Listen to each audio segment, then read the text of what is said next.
just for our WINS women, covering leadership and networking.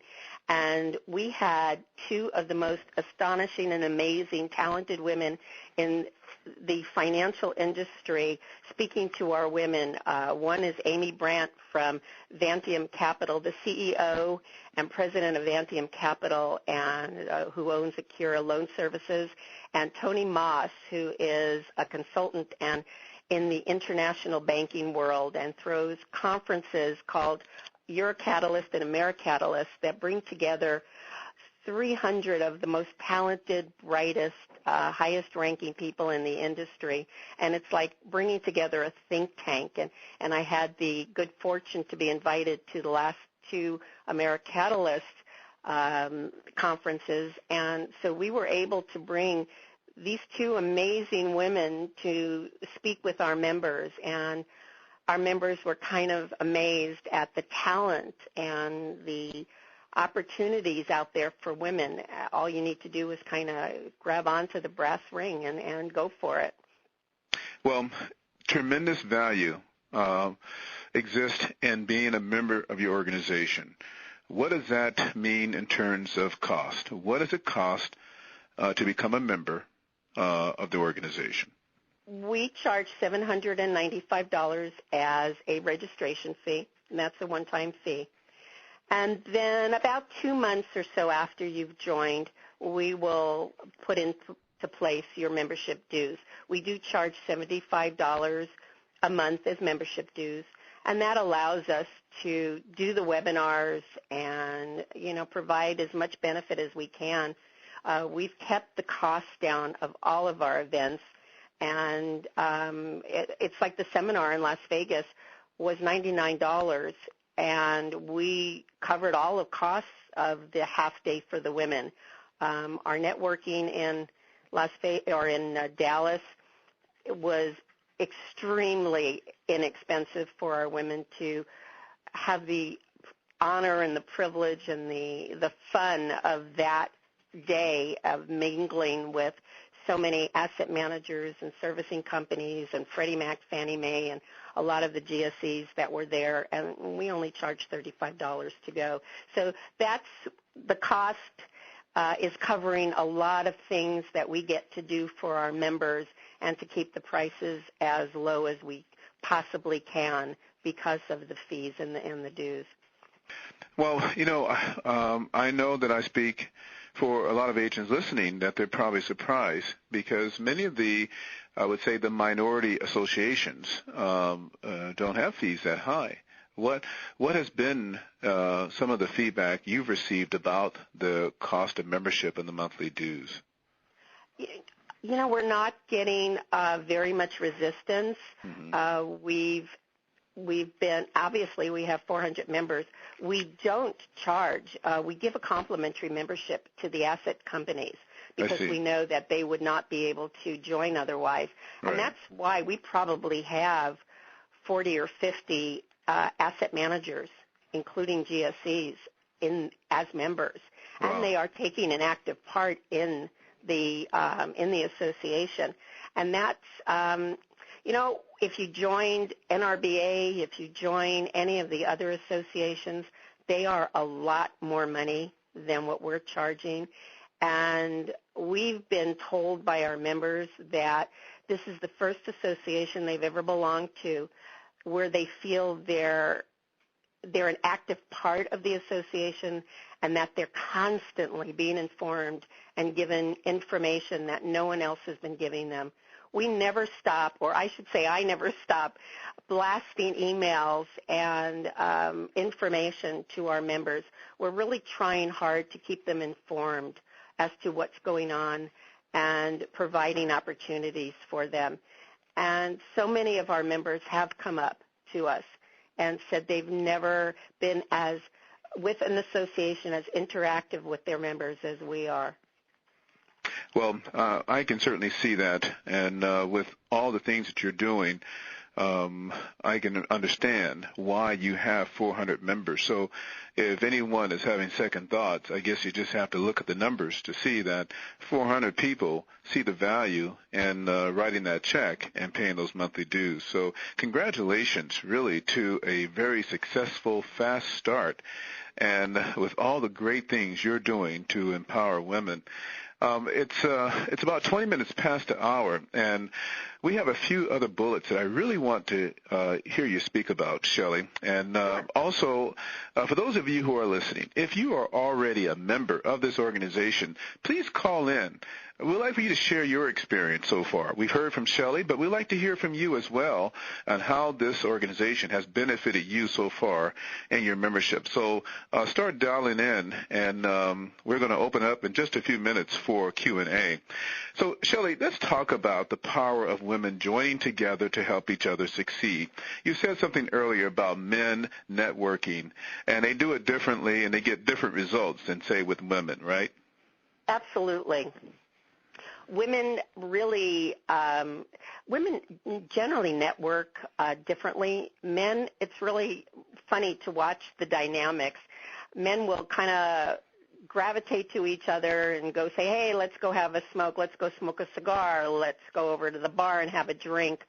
Men seem to share a lot more freely. I've watched men network, and they'll go, hey, do you have Freddie Mac? Yeah, well, I have Fannie Mae. Why don't we get together and see if we can help each other? Or I work for B of A. Do you work for B of A? No, I work for Chase. Well, heck, who's your asset manager? Who's your asset manager? And men seem to share that information. I had an experience recently where I was sitting with a very dear friend of mine who's an agent, and another woman walked by, and we started chatting, and she says she's been in the industry about a year, and my friend said, well, who do you work with? Maybe I can help you. And the woman was very hesitant to give her any information at all. And when she walked away, my friend said, gosh, I would have loved to have helped her. Maybe there are some companies that I work with that she's not working with, and I can help her get into them. And they were in the same area. And the woman did not want to share her information. And so I see the dynamics of how women work compared to the good old boys, and how they just grab each other and say, hey, let's go have a drink and share information. And I've seen that happen with one of the men in my association has approached, talking to one of the women saying, hey, you know, I work for this and this company and you don't. Why don't I introduce you to the REO manager?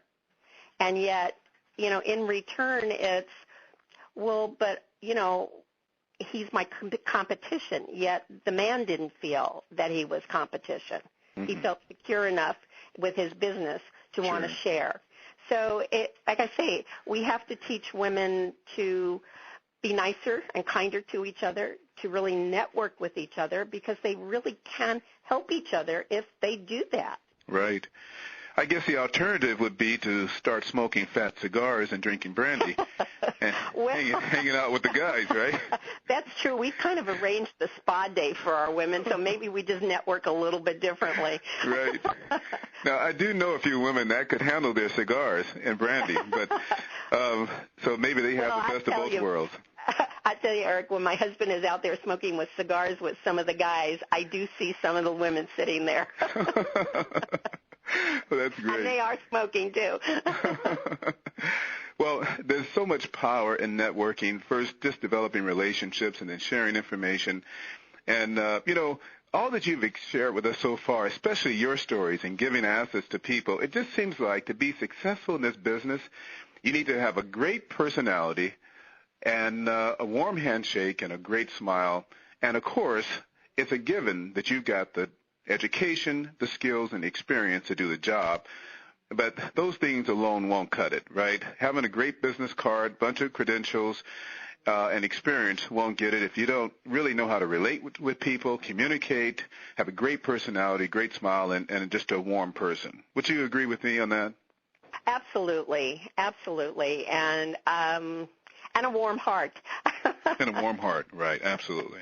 You know, maybe that's why women are different than the men. I know coming for me as an asset manager, things were not black and white. There were a lot of gray areas. Sure. And, and I needed to trust the asset managers or the agents that were handling my assets. And so speaking to them and knowing them a little bit, you just sort of had a comfort level that this person was really taking control of your asset and cared about what happened to it.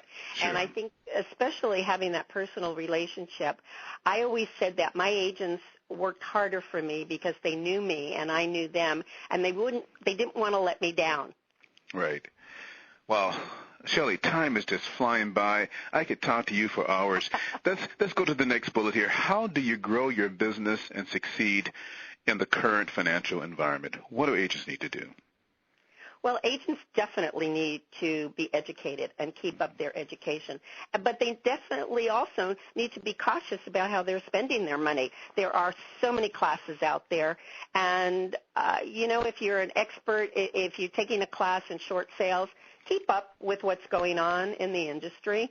But I don't know if you need to take 10 short sale classes. Take one that you feel is going to give you the information. Know what's going on in the legislation. Understand the latest eviction laws. Understand how do you solve the problems of the lender. Again, network. Get your information out there. Go to the conferences. Go to events so that people recognize you. Volunteer. Teach.